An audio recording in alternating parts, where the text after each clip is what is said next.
kita akan berbincang-bincang untuk melanjutkan sesi berikutnya.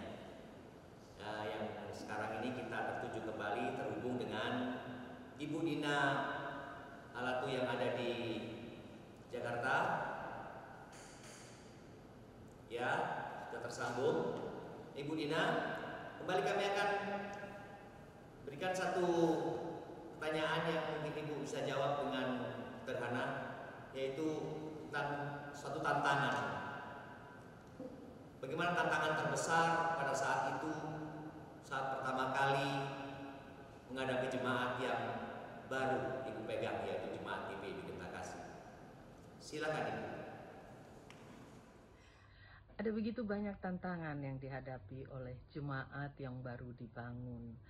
Tantangan pertama adalah bagaimana membangun persekutuan itu bersama-sama. Tentu warga jemaat dari latar belakang yang berbeda, dengan asal jemaat yang berbeda, pendidikan yang berbeda, dan harapan-harapan yang juga berbeda. Itu tantangan pertama, bagaimana membangun persekutuan dengan satu visi yang sama, satu misi yang sama. Tantangan yang kedua, saudara-saudara, yaitu bagaimana membangun ekonomi gereja. Tentu dengan warga jemaat yang dengan latar belakang yang berbeda-beda itu, juga dengan kemampuan finansial yang berbeda-beda harus disatukan untuk melihat bahwa ketika kita bersama masuk dalam satu persekutuan, kita punya tujuan-tujuan yang harus kita kerjakan sebagai pekerjaan Tuhan, dan itu membutuhkan kemampuan-kemampuan. Selain potensi sumber daya manusia, kita juga membutuhkan potensi finansial kita. Bagaimana membangun jemaat untuk mau memberi, mau bekerja bersama, mau menyumbangkan segala sesuatu yang mereka punya sekalipun kecil, tapi karena punya tanggung jawab dan punya satu komitmen bersama untuk bekerja dalam pekerjaan Tuhan, kita harus bisa mengelaborasi segala sesuatu, harus bisa menyatukan jemaat ini untuk melihat bahwa bukan hanya kepentingan satu kelompok, tapi kepentingan gereja Tuhan itu yang membutuhkan kemampuan finansial. Karena itu secara perlahan kita tidak langsung membutuhkan sejumlah dana untuk bisa memperbaiki berbagai fasilitas, mengadakan fasilitas-fasilitas sebagai sebuah jemaat yang mandiri, tapi kita harus juga membangun komitmen jemaat, pemahaman jemaat, karena dari situlah lalu mereka mau memberi, karena mereka tahu mengapa mereka memberi, untuk apa mereka memberi. Itu tantangan yang kedua. Tantangan yang ketiga adalah menempatkan jemaat Genta Kasih itu bukan sebagai jemaat yang karena mereka baru lalu mereka tidak punya kemampuan, atau karena mereka ini jemaat dari pindahan dari THR sebagian besar lalu mereka tidak dipandang. Karena itu saudara-saudara harus dibangun kebanggaan sebagai sebuah jemaat, bahwa mereka adalah jemaat dengan berbagai potensi, dengan berbagai kemampuan. Mereka adalah orang-orang yang dengan sengaja Tuhan pakai untuk membangun sebuah jemaat di wilayah Rungkut.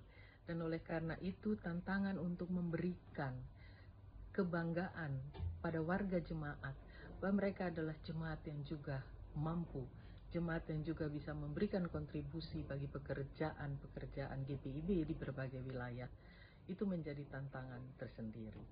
Nah, karena itu saya percaya bahwa melewati tantangan demi tantangan, jemaat ini memang menjadi jemaat yang betul-betul mandiri dalam membangun dirinya. Dan karena itu berbagai kekurangan dan keterbatasan di awal menjadi sebuah jemaat tidak menjadi penghalang untuk jemaat ini dibangun dan bangga sebagai bagian dari GPIB. Boleh lanjut lagi ya Bu ya?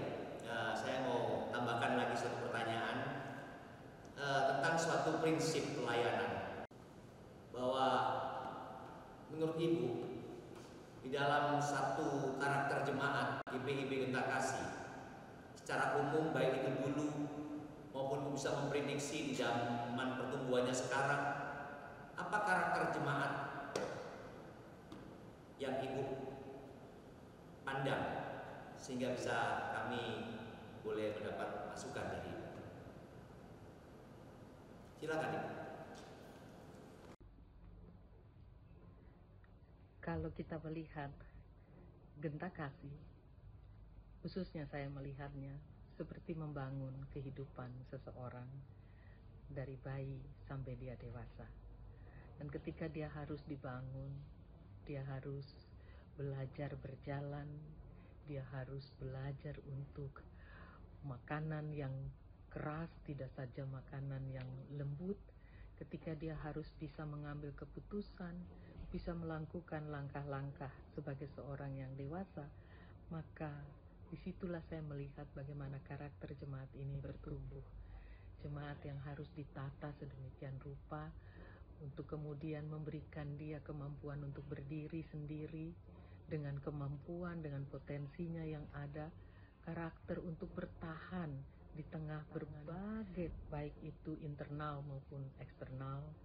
Melihat jemaat ini bertumbuh menjadi jemaat yang kokoh, jemaat yang juga membantu pelayanan di wilayah pelayanan GPIB. Saya mengingat di tahun 90, walaupun jemaat Genta Kasih masih jemaat yang baru dilembagakan, tetapi jemaat Genta Kasih telah memberikan kontribusi terhadap pos Pelkes yang ada di Kalimantan Barat di Tumbang Titi dengan memberikan fasilitas. Sekalipun jemaat ini belum memiliki fasilitas yang lengkap, dan dia mampu untuk melakukan itu. Dalam keterbatasan, dia melakukan hal yang luar biasa. Dan dalam pertumbuhannya, ada begitu banyak pelayanan yang dilakukan, baik oleh unit-unit misioner yang ada, mulai dari pemuda, mulai pada anak-anak, pada kelompok bapak-bapak, ibu-ibu, bahkan sampai lansia. Dan saya kira saat ini PKLU menjadi salah satu ujung tombak pelayanannya Genta Kasih yang luar biasa. Dan mengingat pertumbuhan dan karakter jemaat ini, saudara-saudara, maka kita dapat bersyukur kepada Tuhan bahwa Tuhan mengizinkan jemaat ini dibangun dalam karakternya. Dia menjadi jemaat yang kokoh, menjadi jemaat yang sungguh kuat, jemaat yang mampu untuk memperlengkapi dirinya, tapi juga memperlengkapi jemaat-jemaat lain di wilayah pelayanan GPIB. Salah satu hal yang memang selalu diingat pada awal pelayanan jemaat Genta Kasih ini, ibadah-ibadah keluarga mereka adalah sungguh-sungguh ibadah intergenerasi. Karena mulai dari anak sampai dengan orang tua mengambil bagian dalam ibadah-ibadah keluarga. Dan itu satu hal yang patut dicontoh, patut dipertahankan, bahkan dapat menjadi sesuatu yang disebarkan kepada jemaat-jemaat GPIB yang lain, bahwa itu hal yang sangat mungkin dilakukan kalau kita memang sungguh-sungguh serius membangun keluarga. Itulah karakter yang dimiliki di tengah berbagai tantangan yang dihadapi oleh jemaat ini. Ya. Terima kasih Ibu Dina. Ya Ibu Dina, kita ikuti terus, jangan kemana-mana. Saya akan beralih ke Bapak Yoce, ya, berbicara tentang tantangan sangat asik sekali. Kalau menurut Bapak Yoce, tantangan, suka duka maupun kesan yang mungkin bisa disampaikan pada waktu itu atau masa awal-awal dulu dan sampai dengan yang Bapak rasakan saat ini. Baik. Tantangan yang dirasakan di dalam membina jemaat Genta Kasih sebenarnya merupakan juga kebanggaan. Ya, mantap. Ya. Karena di tengah tantangan yang memang harus kita hadapi, semua presenter bersatu. Tidak ada istilahnya ini jemaat majelis sektor 1, ini majelis sektor 2. Semacam persaingan gitu Pak. Tidak ada. Tidak. Beda dengan sekarang.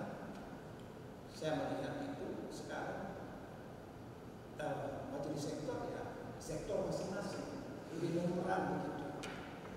Ya. Kalau dahulu tidak ada yang merasa bahwa mereka tidak dimanfaatkan atau tidak berdayakan. Semuanya. Jadi, kebersamaan itu sangat terasa, terutama dalam membangun. Ya. Dan membangun ini memerlukan kebersamaan. Ya. Tidak bisa kita katakan, oh ini kelompok ini, kelompok ini. Di dalam kebersamaan dari berbagai lapisan jemaat yang ada, semua berjalan dengan baik. Sehingga dalam saat kita mencari dana, kita tidak pernah kesulitan. Iya. Jemaat kita kasih, kalau kita hartakan di jemaat, kita butuh umpama AC. Ya. Dulu, kalau Ya. sekarang saya tidak tahu. Tahu-taunya AC sudah ada. Luar biasa. Ya. Kita tidak tahu, tapi butuh bara merah. Mereka semua semen dan tidak pernah mengatakan oh ini dari si A sampai si B. Mungkin taruh gitu aja. Ya, dan semua itu patut kita syukuri. Sebagaimana tadi pendeta Dina katakan, Ya. ibadah sektor, anak-anak, orang pemuda, orang dewasa sampai lansia itu kan. Sekarang saya lihat kan pada umumnya tinggal lansia dengan PKB atau PKB. Ini merupakan tantangan Ya, berat itu yang sekarang ini. Baik. Jadi tantangan-tantangan itu kita harus hadapi yang katanya firman Tuhan dengan tetap tersenyum Ya. dan bersyukur. Karena kalau kita dikasih tantangan, di situ kita akan dewasa. Ya. Betul. Ya. Ya. Fondasi. Ya. Jadi yang tadi saya simpulkan memang pada saat gereja dulu bertumbuh atau baru ada, itu menjadi satu motivasi dari era Bapak Yoja waktu itu, apalagi dari satu alma mater yang satu misi, tujuannya jelas karena kita mau menciptakan satu bentuk visi gedung yang kita harapkan itu ya baik. Kalau sekarang kayaknya tinggal meneruskan dan tinggal merawat, bagaimana itu? Yang nanti akan Pak James bisa dan generasi bisa lakukan, ya kan? Ini merupakan tantangan yang paling berat menurut saya untuk jadi penerus itu Merawat dan merawat. merawat dan bagaimana kita bisa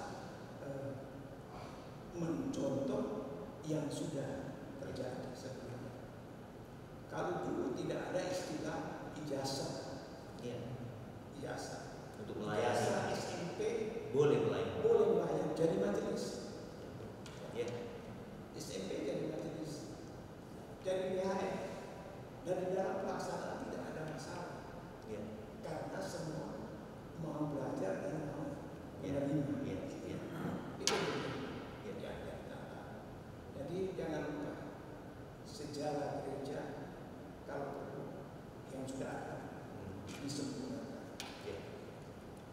Itu tadi kesan dan mungkin juga pesan dari Bapak Yoja buat kita bersama sebagai generasi. Dan kemudian saya kembali ke Bung James. Bung James tadi yang Bapak Yoja sampaikan tentunya bisa menjadi satu bekal ya, yang bisa akan digunakan ke generasi yang tadi meneruskan perjuangan di masa depan sesuai dengan judul tema dari gereja ini. Nah, saya mau bertanya lagi tentang satu penilaian Bung James.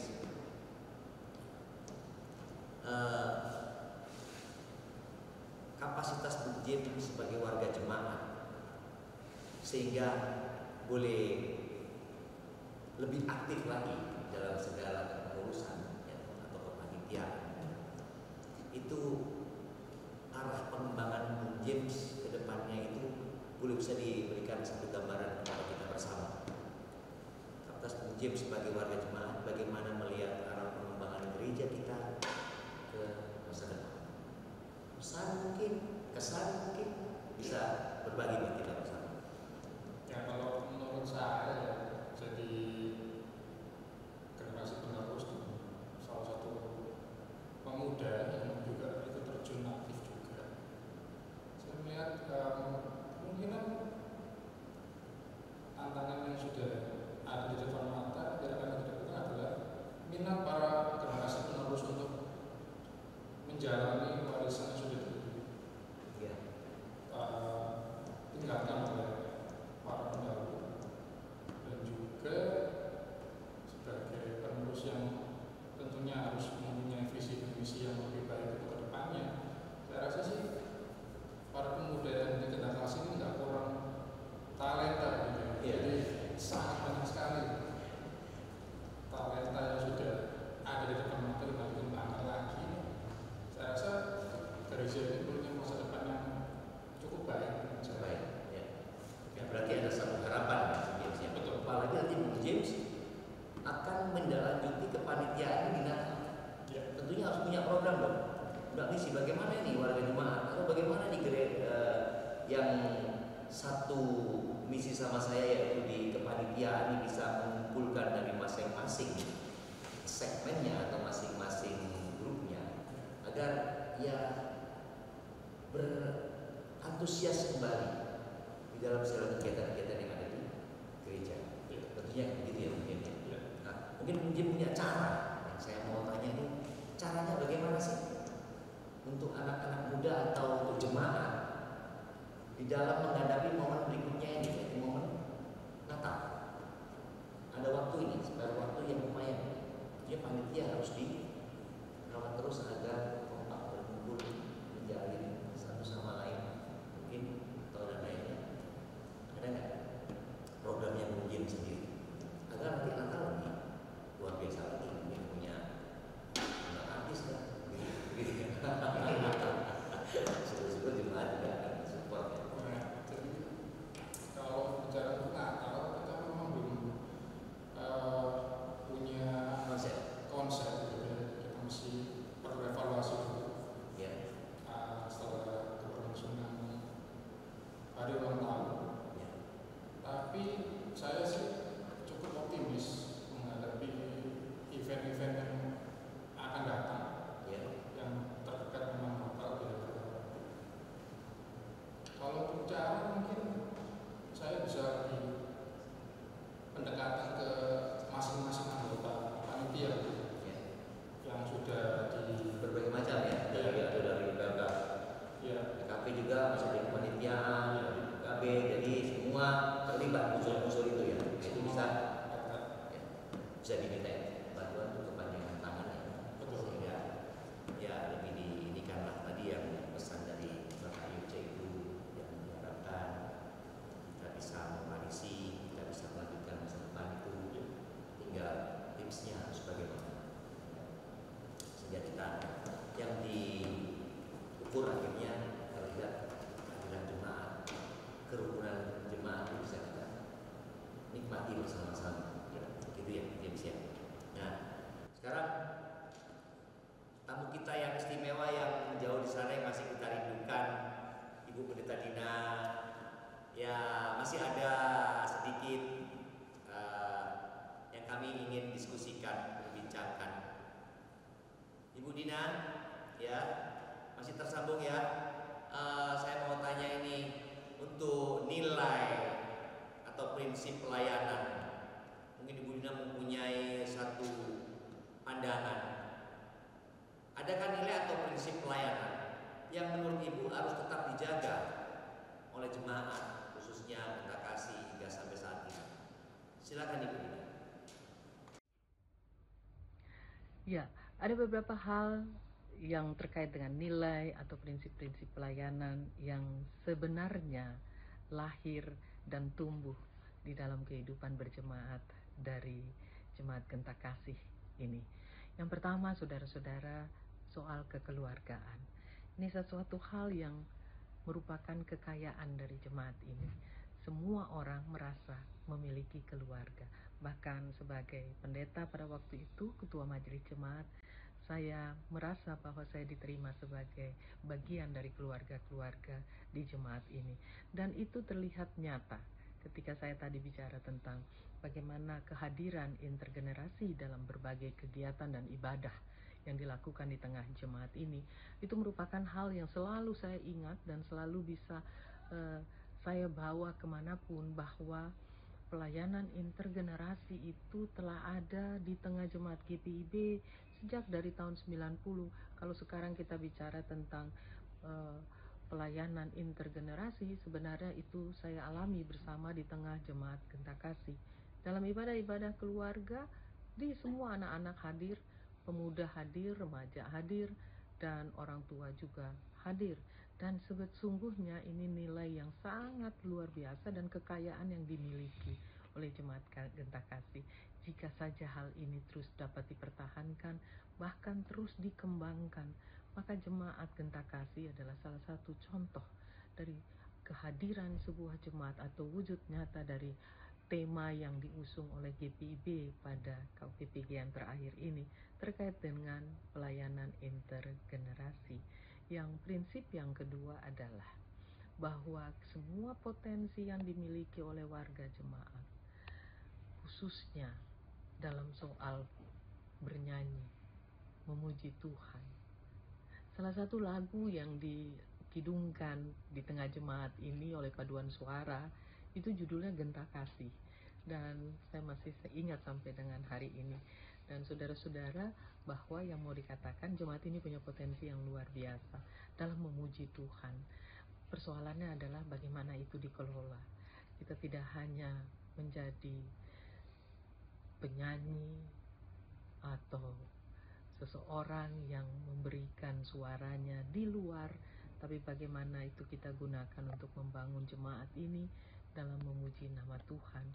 Beberapa prinsip yang juga terjadi dan harus kita perhatikan adalah gotong royong, kerja bersama, bukan kerja sama-sama, tapi bagaimana kita bekerja bersama.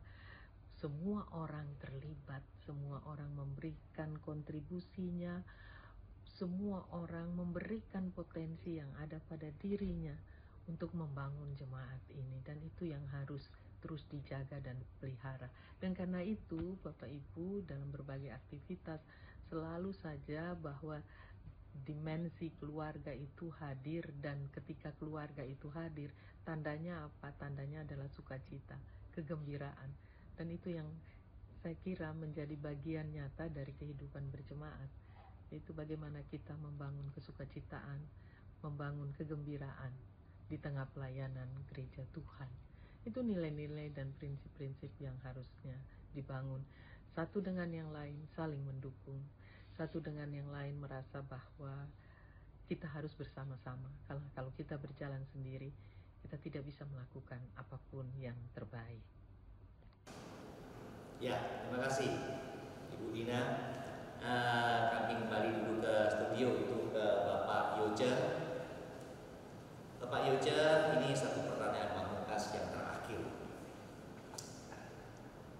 Bapak Yoce bisa memberikan satu pesan harapan terhadap generasi penerus yang bisa membangun tentunya.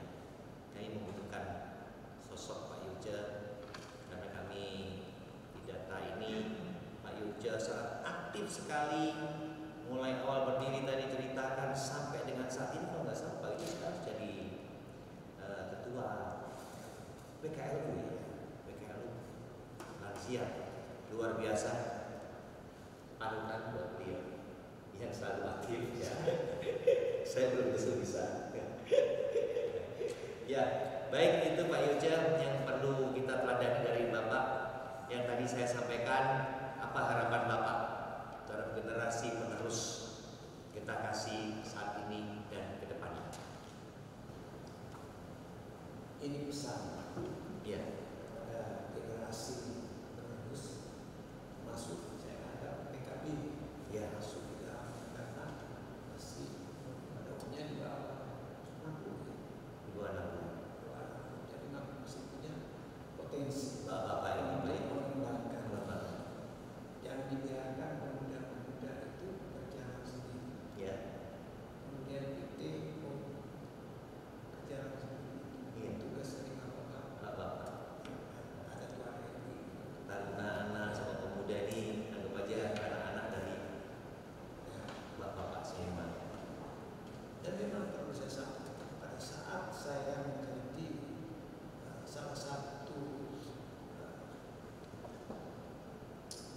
pelayan. Ya. Jemaat tentang kasih. Saya masih muda. Jadi yang ada waktu itu masih muda. Pelayan puji-pujian gitu ya, memimpin kayak liturgos gitu. Bukan. Semua majelis yang datang Oke. masih muda. Oh. Belum ada yang ampun. Karena pendatang semua. Waktu itu umur saya umur berapa? Saya Untuk melayani. majelis umur 33. Kemudian 33 sampai sekarang. Luar biasa. 33. Sekarang saya sudah 79. Dan salah satu yang tidak bisa kita tinggalkan itu pesan saya, termasuk juga disampaikan kepada jangan pernah menolak pelayanan. Baik. Akibatnya itu tidak baik. Ya. Saya bilang Kalau sudah dipanggil, itu pengalaman ditunjuk, ya, terima. ya, harus terima. Soal kita bekerja di luar itu merupakan tetap pelayanan juga. Kita bekerja di luar itu adalah pelayanan. Buat keluar. Ya, kita menjadi saksi di tengah-tengah masyarakat di mana tempat kita kerja, tempat kita beraktivitas. Kita jadi teladan di situ. Dan yang perlu juga saya titipkan jemaat tentang kasih kepada generasi Ya. jemaat tentang kasih ini adalah jemaat yang paling gampang dimobilisir tentang masalah darah. Dan memang kita tidak bisa menyangka bahwa sekarang ini mengalami resesi ekonomi. Kondisi Banyak orang mungkin kehilangan pekerjaan atau pendapatannya berkurang, Ya. mencari pekerjaan sulit atau segala macam. Jangan itu jadikan alas untuk menolak pelayanan. ya. Kita harus benar-benar Senang. minta pimpinan kudus. Ya. Kita tidak bisa melakukan itu dengan kekuatan kepada akal kita. Tapi Ya. semua anugerah. Dan sebenarnya kalau kita bekerja dengan hati, tidak akan ada masalah. Ya. Nah, saya alami selama saya kerja menjadi pelayan di Minta Kasih, saya tidak pernah ada masalah. Tidak ada pernah masalah. Bukan saya tidak ada kesalahan-kesalahan. Kesalahan saya juga banyak. Ya. Ya. Tetapi kesalahan Ya. jangan sampai itu menjadi semacam Halangan. yang membuat kita pesimis, Ya. segala macam. Ya. Bagaimana kita mengatasi masalah itu? Masalah kesulitan ekonomi sekarang. Ya. Ya. Terima kasih Ya. Bapak Doce. Sangat luar biasa. Divisi yang diberikan pada kita menjadi satu pengertian yang sangat hakikat dalam satu pelayanan. Tentunya buat generasi muda siapapun itu menjadi satu tips. Dan sekarang Pak Mutasi buat James. Ada satu pertanyaan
paling enak ya berkunjung. Ya tapi ya kalau itu memang menjadi panggilan kita, tentunya kita tidak akan basa-basi lagi. Siap? Gitu. Ya, kita di tips ya. Ibu Dina, kita tersambung lagi. Mohon maaf ini ada satu pamungkas yang kami akan tanyakan ke Bu Dina. Jika boleh, Bu Dina sekarang nih pesan terakhirnya apa ini untuk generasi pelayanan saat ini, Bu Dina? Apa yang Ibu ingin sampaikan buat kita semua supaya kita tetap rindu dengan suaranya Ibu Dina, supaya kita tetap bisa lihat Ibu Dina di channel YouTube yang ditayangkan ini. Silakan Ibu Dina. Ya, baik. Jika saya boleh memberikan pesan untuk generasi pelayanan saat ini, mungkin tidak banyak yang bisa saya sampaikan karena tentu kita semua tahu apa yang perlu kita lakukan dan yang harus kita lakukan. Tapi izinkan saya memberi pesan, tetap jagalah keutuhan jemaat. Tetaplah mengobarkan semangat untuk melayani. Hargailah satu dengan yang lain. Dan ketika kita hadir, kita tahu mengapa kita mengerjakan sesuatu dan untuk apa kita kerjakan itu dan kepada siapa kita mengerjakan semuanya itu. Kita bukan cari kepentingan diri kita atau popularitas kita, tapi carilah terus kerajaan Allah, carilah terus kekuatan Allah, carilah terus kemuliaan Allah. Kiranya dengan demikian jemaat Genta Kasih ini akan terus menjadi alat yang luar biasa di tangan Tuhan. Ya, terima kasih Bu Dina. Jadi itu suatu kekuatan Ibu Dina tadi sampaikan.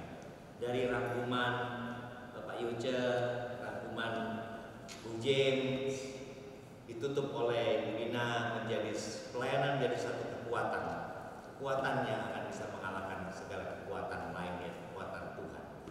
Baiklah, sahabat Genta Kasih, kita telah mendengarkan kisah, refleksi dan harapan daripada semua tokoh yang hadir pada saat ini, sehingga memberikan kontribusi yang sangat besar dalam perjalanan GPIB Genta Kasih Surabaya.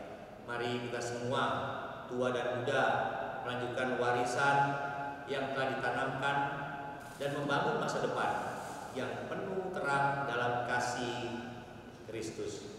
Terima kasih sudah menyimak podcast spesial ulang tahun yang ke-35 GPIB Jemaat Genta Kasih Surabaya.